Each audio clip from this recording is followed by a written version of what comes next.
So welcome everybody. I'm Margaret Firerobin, and I am here probably on behalf of both Bristol's Promise and also Family Promise of Bristol.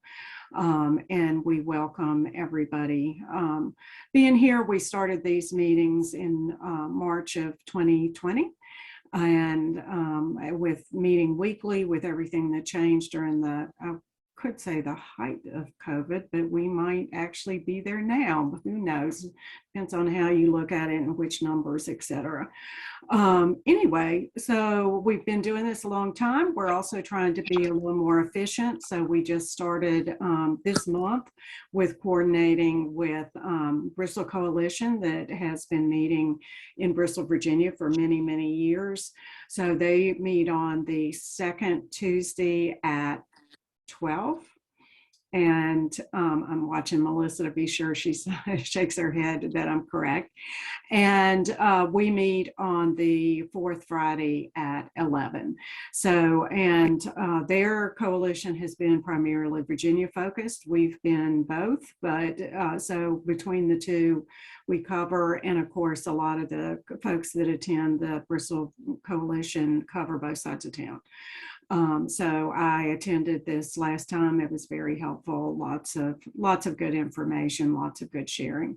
We are hoping in two things for our meetings in February, hoping to have our police chiefs from Bristol, Virginia and Bristol, Tennessee, both of them Chief Austins, pretty interesting, Chief John Austin and Chief Matt Austin, to attend our meetings and do 10 or 15 minutes of talking a little bit. I visited recently with Matt Austin with Bristol, Tennessee, Chief of Police, and one of his goals is more immersion in our community. So we certainly want to hear that from him and believe that this is a great format for him for his department to be able to become more immersed. So looking forward to that. Also, interesting, and maybe it could be helpful to y'all too, heard from Kathy Loudermilk, who is with Boys and Girls Club, and they have a grant, and part of their grant is doing some community meetings that they sponsor. And so she asked, could they sponsor one of our coordinated community response meetings? So they will be sponsoring the meeting at the end of February for our coordinated community response. And they'll have opportunity to say a few words since they're regrouping with COVID, et cetera. So, and Kathy is their new director.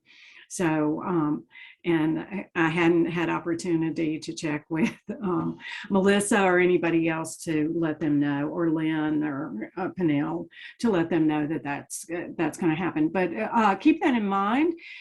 Certainly through Bristol Coalitions and through this group, if you need to have community contact with larger groups, we certainly can help that. We've got the list, we've got the ability, so certainly want to support folks in what they need.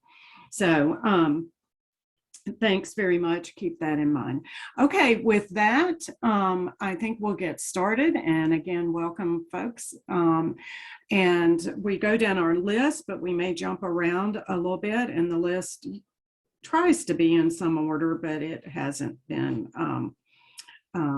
needs to be regrouped, and we just haven't done that. But anyway, Lisa Kofer and Lori, they have a lot going on with United Way, with contracting with a grant writer to help everybody with initiatives and programs, and also hiring a new person working with their funds, Christina, CDBG funds that are available for both sides of town, and also their air purifier program that is with Bristol, Tennessee City, that they're administering. Yes. You're taking my report from me. No, you're going to give details. Anyway, so they're pretty busy, but they wanted us to remind everybody that they have funds to assist clients in Bristol, Tennessee and Virginia with utilities and food. There's paperwork, et cetera, to show that they have been impacted by COVID to receive those funds. So they're specific for COVID impacted. So that's what, and they still have the air purifiers, and those have to be within the city limits of Bristol, Tennessee, because the money was provided by the Bristol, Tennessee City Council, and it's got a few hoops to jump through as well. So with that, Larissa, I'm going to call on you first because Arch is next, and I know you've been doing the pit count. So if you want to give just a little bit of update on that, and you can move into Family Promise of Bristol for that update as well. Okay. Hey everyone, I'm Larissa. I am the intake coordinator for Family Promise of Bristol. I've been with Family Promise since early June. I have been helping at Arch this past week, preparing and executing the point in time count for the Tennessee side and Bristol. So earlier this week, we packed about a little over 100 resource bags to give out to the homeless in the area. And he distributed those to various agencies and organizations that were helping with the point in time count. Yesterday, our objective was we weren't assigned a specific area. We were more or less trying to find camps. We didn't really have any luck finding any camps, but we did manage to run into a few people that we found one gentleman that had been staying in an abandoned house. We found a couple walking down the street, and a guy riding a bicycle had stopped us, and a lady living out of her car. It's really hard right now to actually count people that are homeless, especially because with the point in time count, if they stayed with someone that they know the night before, they unfortunately do not count toward the numbers. And during the coldest time of the year, we're seeing more and more of this, people bringing people into their homes. So they're not out on the street during the coldest nights of the year. So I think that Doug had said they're going to continue. I think he had talked to Tiffany. They're going to continue for a few more days trying to count people. We just have to ask them where they stayed on the night of the 26th to make sure there's continuity in the data. But I'm hoping that we get as much of an accurate count of numbers as we can. I know that most of the numbers that we get aren't super accurate in the winter time, but that's okay. And I'm hoping to see a growth in programs in the area for people, or at least a growth in awareness of the programs that exist, because most of the people we talked to had no idea of the services in the area. Doug and I talked about how hard it is to disseminate information to people that don't have a phone or access to the internet. So hopefully moving forward, we're able to open up access to people a little bit better. And maybe connect people with other agencies when they go to the Haven or the Salvation Army on White Flag or Red Flag nights. Family Promise, going ahead to switch gears, has been doing the homeless prevention that we've been doing. And our programs don't have as long of a wait list as they had in the past, so we're able to help people a little bit quicker. So that's been really nice. We haven't had like a huge influx of people. I'd say things have been steady for probably about the past month with the number of calls we're receiving. But we do have some supportive services for clients once they're in our program.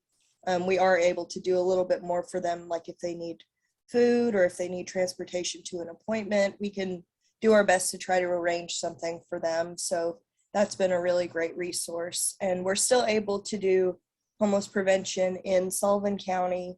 So Arch ideally would like people from Bristol, Bluff City, Blountville, and Piney Flats to contact our office rather than the Arch Kingsport office. And then people in Kingsport are asked to contact the Kingsport office for assistance. Thank you, Larissa. Also, can't remember the last time we said it here, but Family Promise pays for Portalet at Haven Arrest, and also now starting last November at Salvation Army. So those of y'all who serve clients, just be sure to share that information. They're open 24/7. They're not heated, obviously, so that's not too good this time of year. But anyway, so yes, and I see Michael Whitaker raised his hand. Hey, Margaret, sorry to interrupt. I just wanted to ask with the conversation around the homeless population.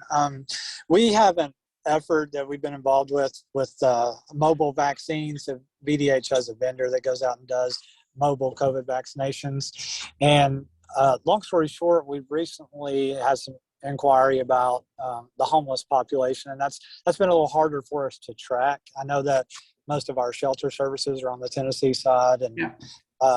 Long story short, I was curious if there was anybody that could provide some insight to that, or if there might be a location that we could take a mobile unit on the Virginia side that would target that population.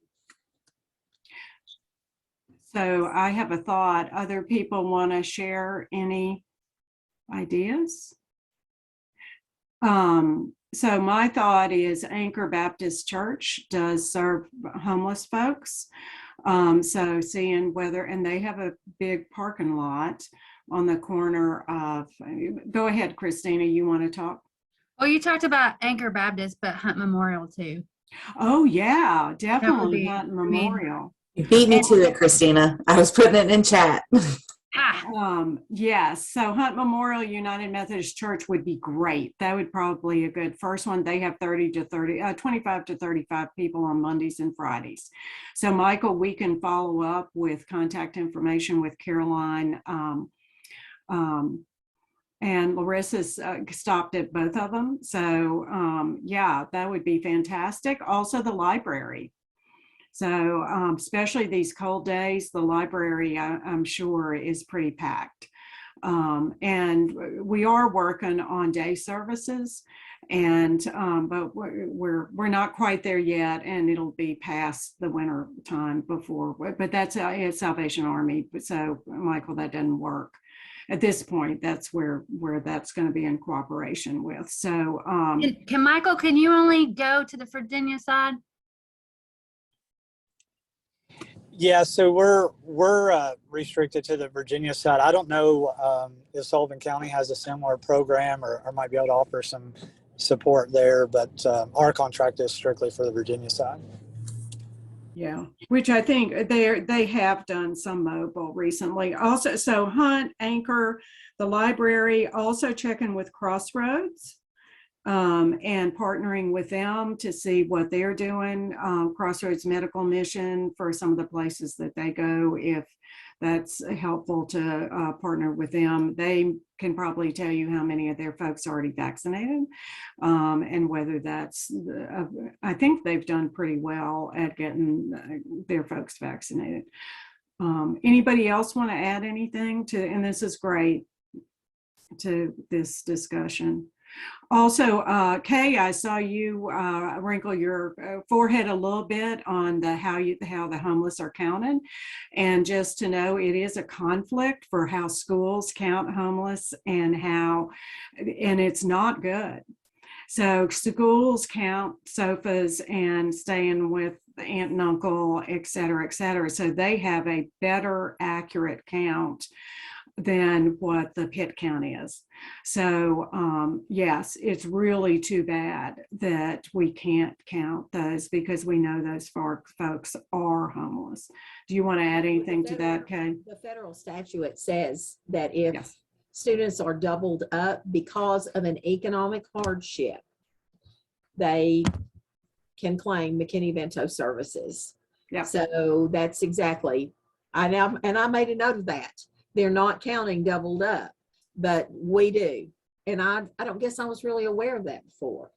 I don't know what it would take. I mean, that's policy, and certainly tons of what we do are policy affected, whether that's by the feds or the state or even local probably in our nonprofits less than in business, some of those, and city regs and county regulations, et cetera, impact things hugely. So I don't know what mountains would have to be moved to change that, but that certainly is something that would make a big difference. And I say, Melissa, you did your microphone and then Christina did hers. Yeah, just as an addition to that, they also don't count people who are staying in hotels or motels. So if you've received assistance to stay in a motel for that night, or if it was super cold and you got a motel room, you do not get counted, even though that's not permanent housing. Well, Christine.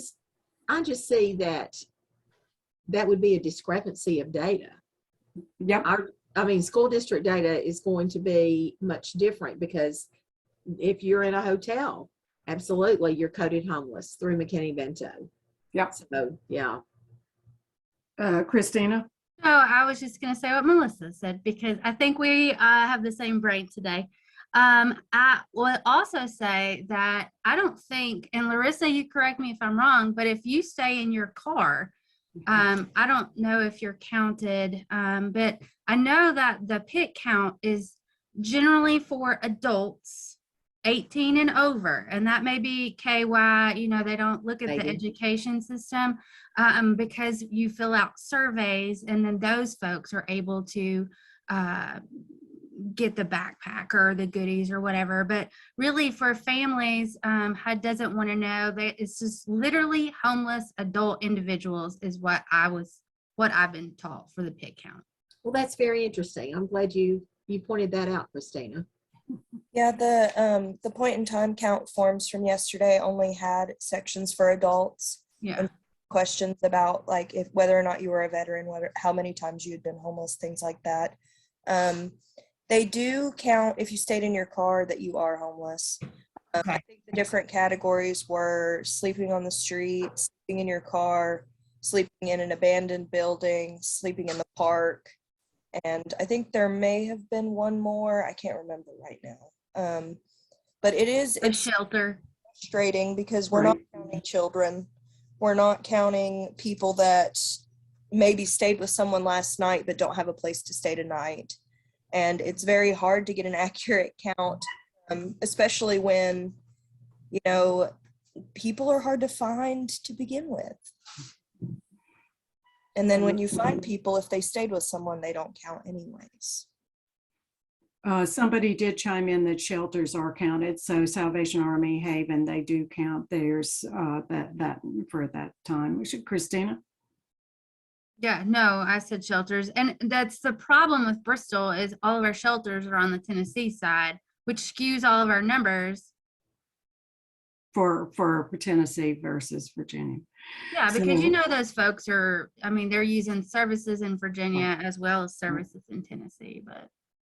So this is important information, and as we try to educate folks in general, our community, that they understand that, that it's different. So, and we certainly want our children and our families to receive services. So it's big. So I watched a webinar last night, and Melissa, I know you watched some of it, I think, but I watched it last night. I want to watch it again. It has a lot about, it has some good information. And one of the things that was interesting was they talked about I forget what it's called, a supervised parking lot, but whether to have a safe place, a parking lot that's designated, where people who are in their cars can be there safely. Also, then those folks can be available to receive information, to hopefully get connected with services faster, et cetera. So that was fascinating. And whether you can work with a church to do that, or I don't know if they said police department, but I would think that would be possible too. Anyway, interesting concepts. So something to look at for what we might want to think about. So, okay. Anybody on the Virginia side that participated in the pit count?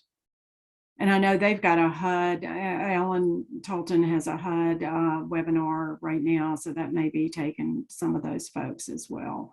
So yeah, so they do the same thing. So they check and look, etc. So yeah. Thank you, Larissa, for filling us in, and thanks, Michael, for raising questions, etc. And I'm looking at Linda Austin. If you want to talk a little bit, I'm going to just jump around, and Mariah and Michael, I'll get back with y'all for health department in just a minute.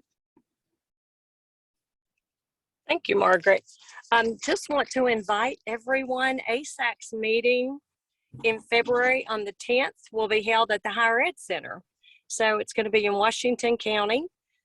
We have Brian Phipps, the new CEO of People Inc., presenting, and Dr. Kim Hooker, who is on the school board in Russell County, is going to be talking about ACEs. The whole school system in Russell County and Tazewell County, including the janitors and the bus drivers, have just received ACEs training through Cumberland Mountain. So those two things are on our agenda. We invite you to come from 10 to 12. If you're not on the ASAC email list, information will be posted on our Facebook page, or you can reach out to me for information. We do have a virtual support group for families, parents, and grandparents of folks who are making destructive decisions every Thursday night by Zoom at 7 o'clock. That information, the link is on our Facebook page and on stopsubstanceabuse.com as well. Let's see, ASAC Connection Time is the last Wednesday night of each month. And if any of you on the Virginia side would like to be on that program to talk about your program with Lori Gates Addison, our media chair, we would love to have you on there.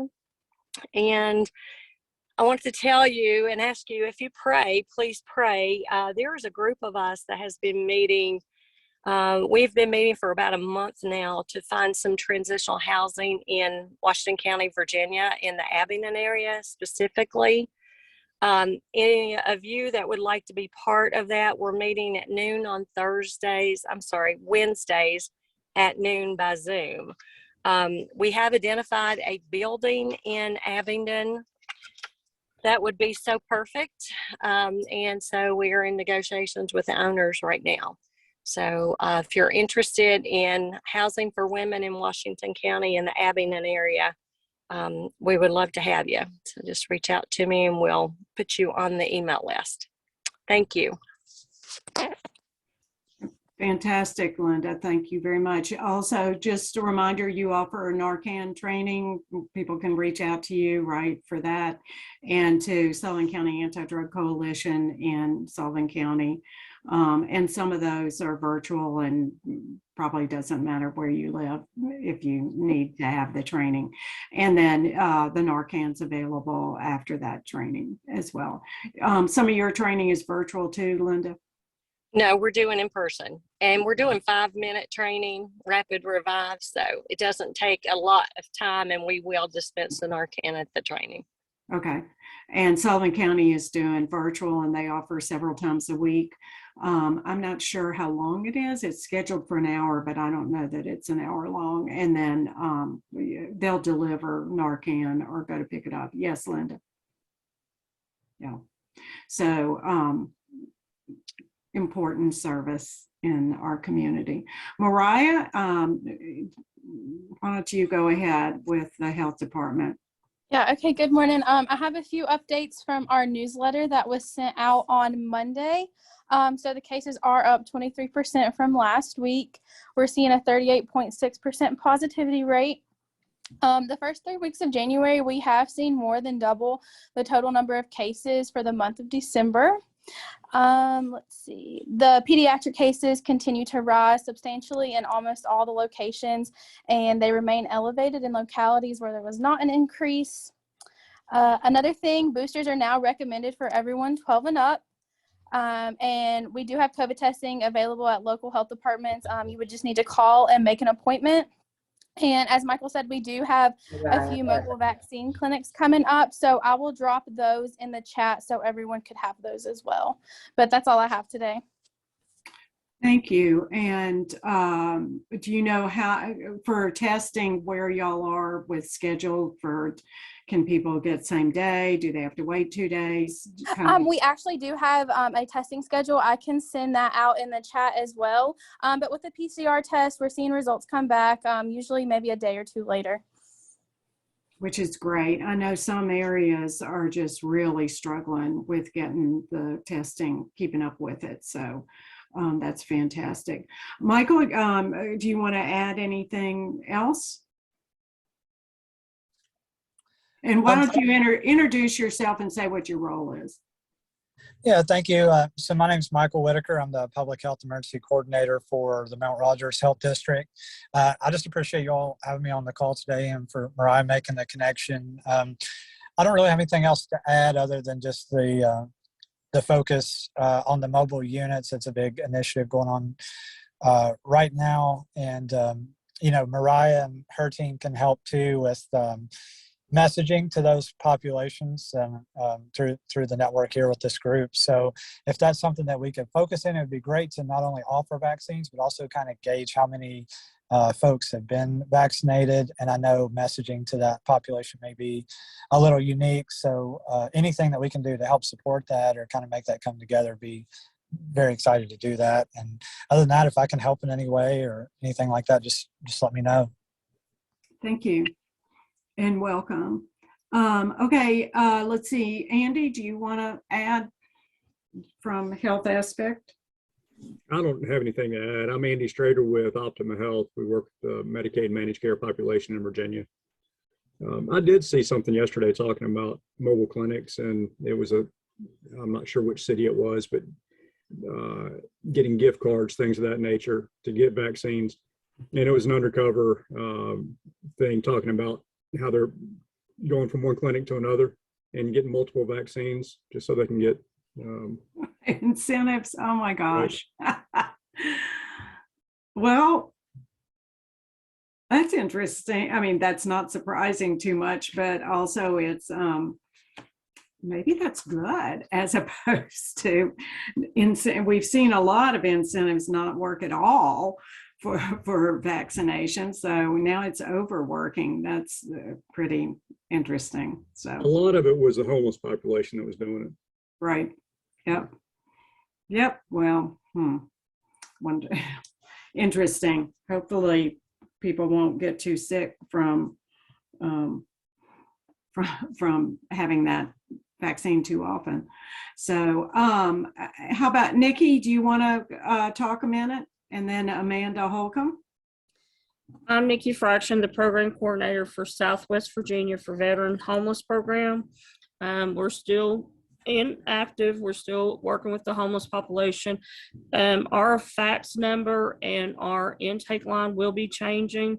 Margaret, I'll give that to you later, but I'll post my cell phone number for any referrals and my email for any referrals. Again, if there's veterans who want to move to Tennessee, we can assist them, or if they want to move back to another state for family, we can do that. But our most population is in the Virginia area, even if they want to move up to Northern Virginia. So we're still working. Like most people, agencies, we're not doing motel stays unless it's dire need that the Salvation Army, Haven Rest, or another shelter is not does not have any room. Because like I have one homeless guy, he refuses to go to the shelters in Bristol, Tennessee, and a agency gave motel stay for a week, but I can't assist with motel because it is available for him to go to a shelter. I do work closely with DVS, Jamie Kincaid, with referrals, but anytime you have any referrals, just send me an email or call my cell phone. Thank you, Nikki, very Thank you. much. And we'll be sending that out to everybody too in the chat notes so other folks can pick up on that. Thank you. So Amanda? Hi, I am Amanda Hope. I'm new to the group. I'm with 211 Virginia, and I'm the Community Engagement Specialist for the Southwest region. So that means I cover from Lexington all the way to the far Southwest, like you all, in Bristol and just the tip of Tennessee. So we have, of course, the largest health and human service database, and we just encourage everyone to stay up to date. And if you're not listed in there and you're eligible, get in contact with us, because the more resources that we have, the better our system is.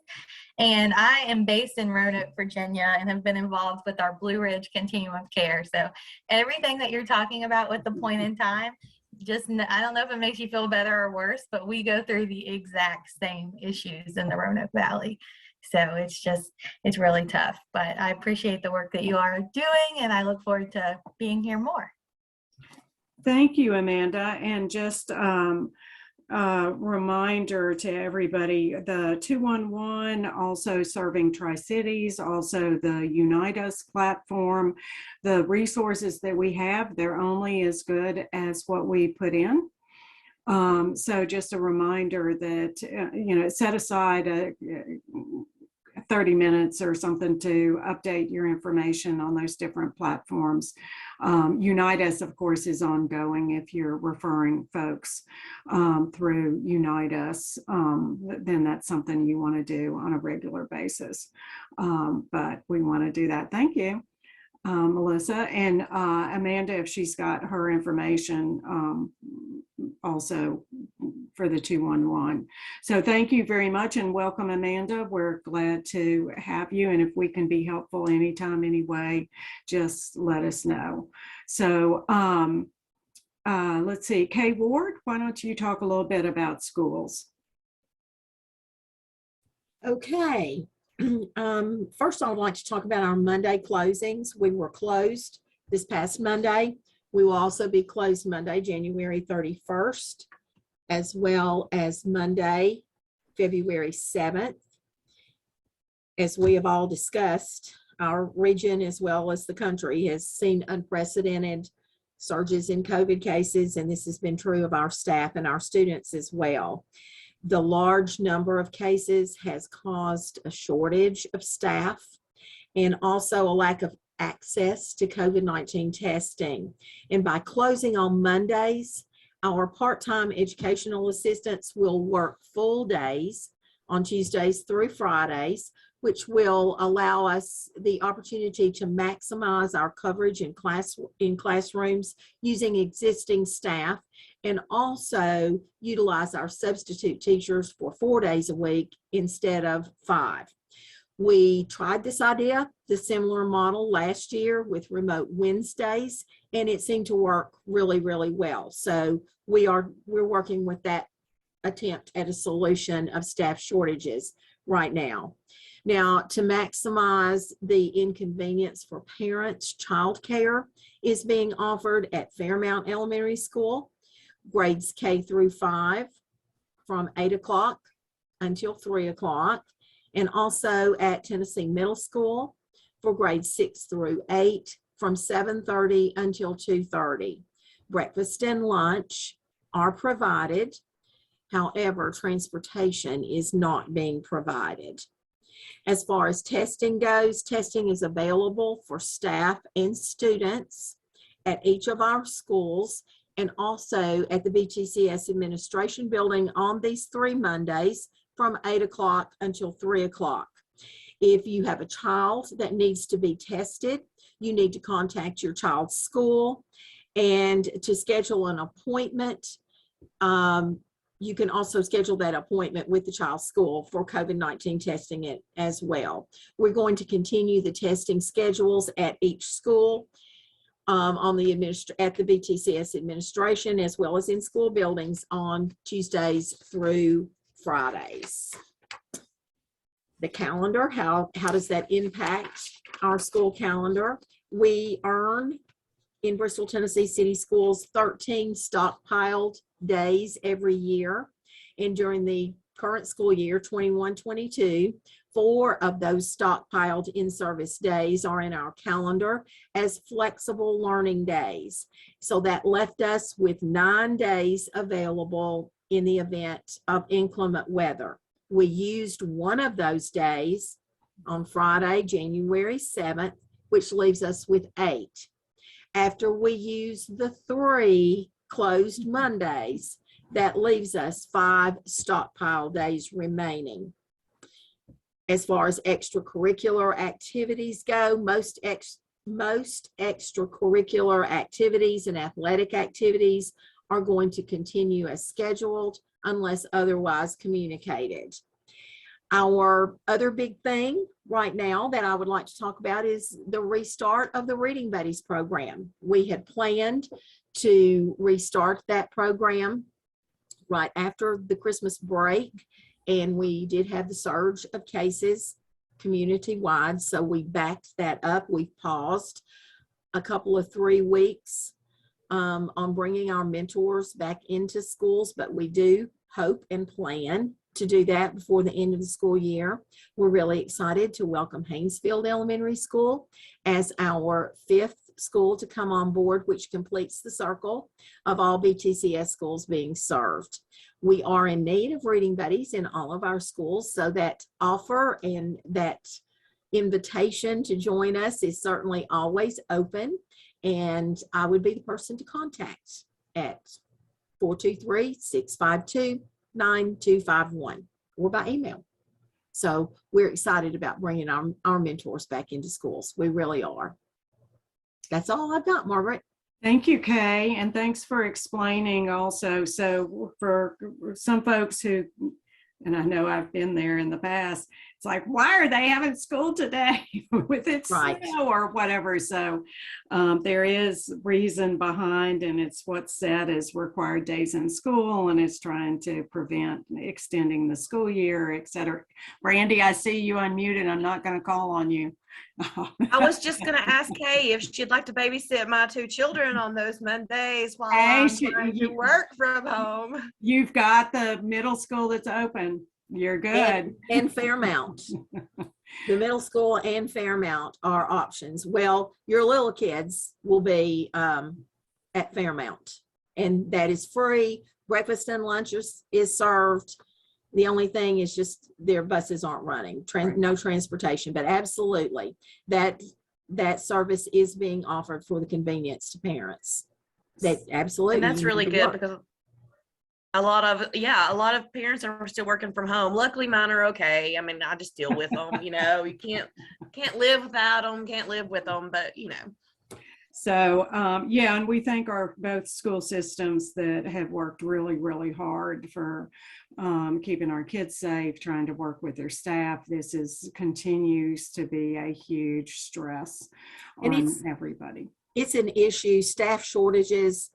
It's just not our problem. I mean, it is an issue region-wide. Right. And we are all at the point right now that we are working extremely hard to keep our students safe and healthy, as well as our staff. And we have to have staff there to be able to operate. Mm-hmm. And we've done lots of shifting in the past couple of weeks, that we've had lots of folks covering classes and doing everything we can to keep in-person learning going. And this is a model that, as I said, we had tried before. It was very successful before. So we've tried it again on Mondays. I think Kingsport and Greenville may have closed yesterday and today for a long weekend. We chose to use the 4-day week like we had done before. So we're hoping that's going to work.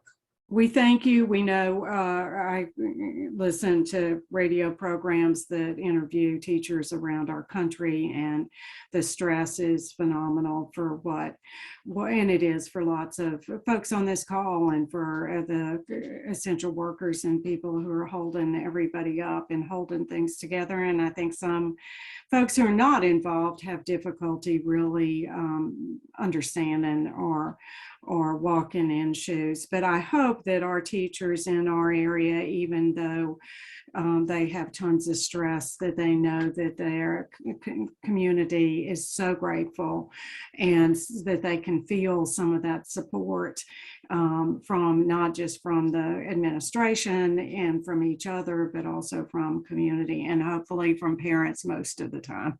Yes, and they do, and it's very much appreciated. I can absolutely tell you that it is appreciated. And we have that opportunity with smaller school systems. Also for Reading Buddies, it is in a couple of the Bristol, Virginia city schools. I don't know if they're back in, bringing their volunteers back in yet, but Kay can connect anybody if you're in Virginia and want to volunteer with Right. Reading Buddies. She's happy to connect you there as well. So we appreciate and that program is awesome for what it offers, and just the engagement and the participation is more important than the reading. So that mentorship, that relationship is what's the most important part of it. Christina Blevins, City of Bristol, Tennessee. Hello, everyone. Let's not talk about staff shortages anymore because I'm not stressed out at all. So here we go, right? Construction material costs still in our region is so high. And things that used to take 60 days are taking 6 months. For windows, we used to have windows in houses in 30 days, and now it's taking us between 12 and 14 weeks to get a window in. So everything is just really slowed down in the construction world. So with our grants, as Margaret brought up earlier, the United Way of Bristol is handling several programs for the city of Bristol, Tennessee. We have extended the homeless quarantine or homeless COVID positive quarantine program. So if there are people that are in Bristol, Tennessee, and I think Bristol, Virginia, I think it's for both sides. There's money out there to quarantine those people to try to prevent, prepare for, and respond to COVID-19 as best we can and get them off public streets. The other thing is the COVID CARES partnership. Both cities did allocate CARES federal funding to the United Way to help low to moderate income folks with utilities and food vouchers. So if you know people that need that help, obviously they have to qualify. They have to financially be affected. So if they were on disability already and had COVID, we are not going to pay their bills. They actually have to show us that they were out of work for a certain time, and we do get employer verification forms on that. And then last but not least, the city is working with United Way for our air purifier program. We've given out over 200 air purifiers to Bristol, Tennessee and Sullivan County residents. And I think they had over 600 applications so far. So, but again, those have to be low to moderate income folks also. I think that's all, Margaret. Am I missing anything? I could go on and on. Y'all know how it is. I have a couple things to add. I think, and that's one of the reasons why Lisa and Lori aren't on, because they have all these programs and they have some staff transitions. But a couple of things, I think they've averaged 1 to 2 either people with COVID or people with needing to quarantine per month that they've done some motel housing. So that is very helpful. And then also a reminder for United Way does have bus tickets for people to go home. So if they're here and they want to go back to wherever their family is, and it doesn't have to be home, it can be where their family is, they do have to provide some documentation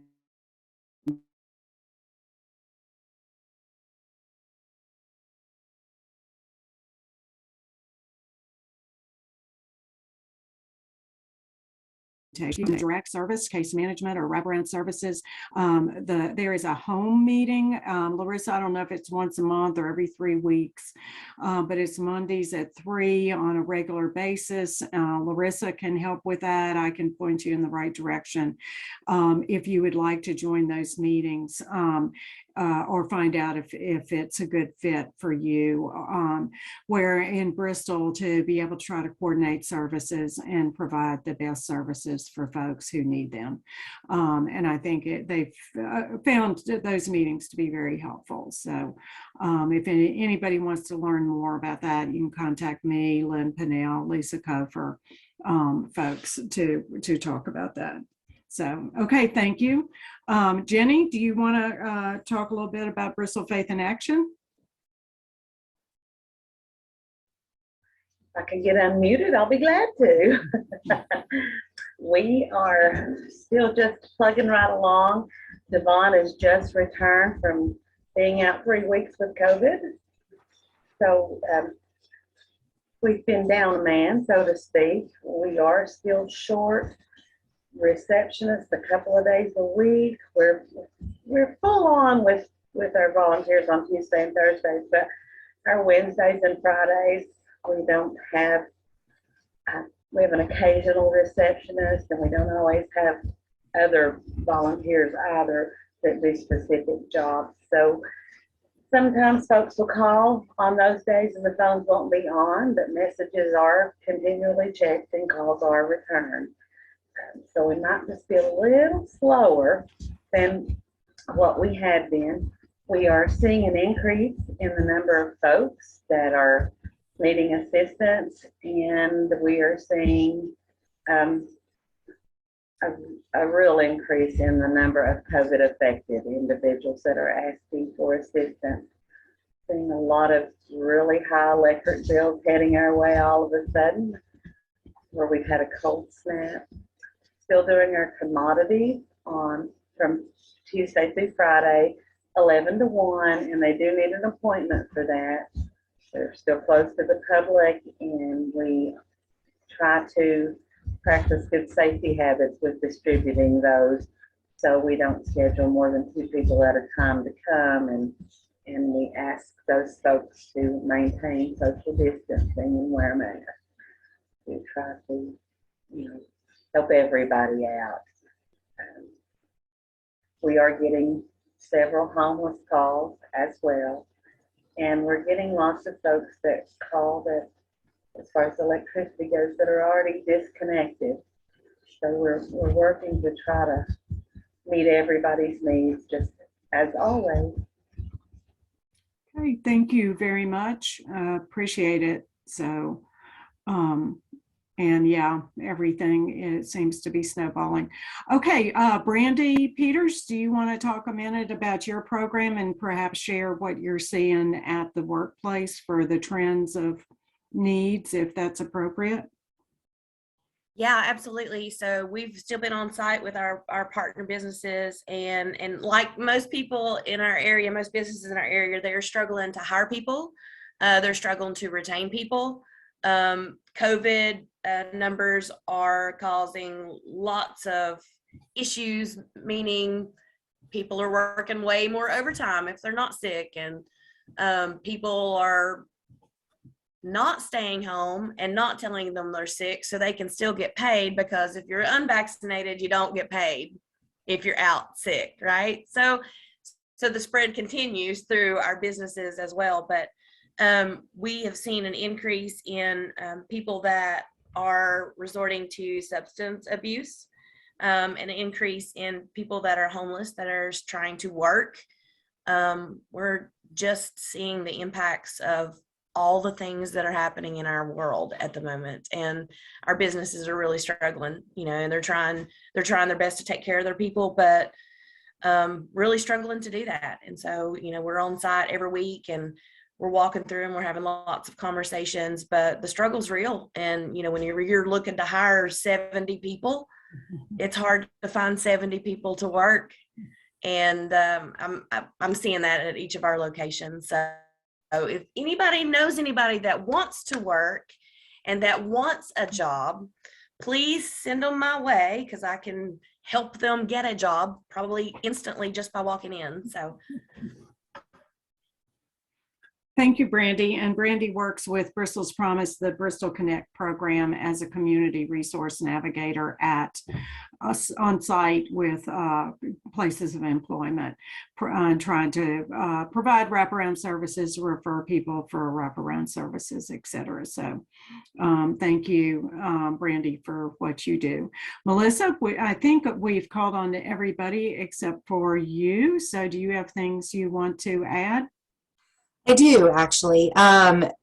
We have our Trauma Informed Care Network meeting coming up the third Thursday in February at 10 a.m. via Zoom. There's information on our website, bristolspromise.org. But more importantly, what I wanted to bring to this group is asking you all to put your thinking caps on. In 2020, when the holidays came around, we didn't see a lot of challenges with meeting the needs of people who reached out to us for services. A lot of organizations were still open or receiving calls. This year, I think a lot of our organizations know that their staff is exhausted, much like the schools, Kay. We're all just doing the very best that we can do. And so generously, they closed for 2 weeks around the holidays. What we saw this year was having to try to find services for 22 individuals over the 2 weeks prior to the end of the year. So I'm hoping that this group can, throughout this year, come up with a plan, whether that looks like having a single phone number, a contact that can then transfer around so that we're all on call at a certain time, or if that's something that we need to do internally in each organization. But it's very, very difficult to help somebody who has nowhere to stay at night, somebody who has no food, all of these different immediate acute needs. And we want to make sure that our folks are taken care of. That's why we do what we do. So I'm not saying we need to figure it all out today, but please do put your thinking caps on. And I'd like to revisit this maybe in the coming months and come up with an organized plan for our community to make sure that when the holidays do come around, there's still access, even if it's a single access point at a time, to a wide variety of services. And I could say, or a dual with being our two-state community might be. I've been thinking about this some and wondering, trying to figure out where could we find some best practices. If we could find other communities who've done anything similar, or who have a system set up all the time that then works well during the holiday season. But if you all know where to look for some sample programming like that, or help to figure out how we could better organize to do that, and it may be that that the services we can figure out are there. We just didn't get organized enough to be sure that everybody is aware of them. So if y'all can be thinking about that, if you know where to even look, if you know of any other communities that have a good system, if you know people in other communities you could ask, if you know how to search on websites or whatever to see who might have good plans for doing that, that would be great.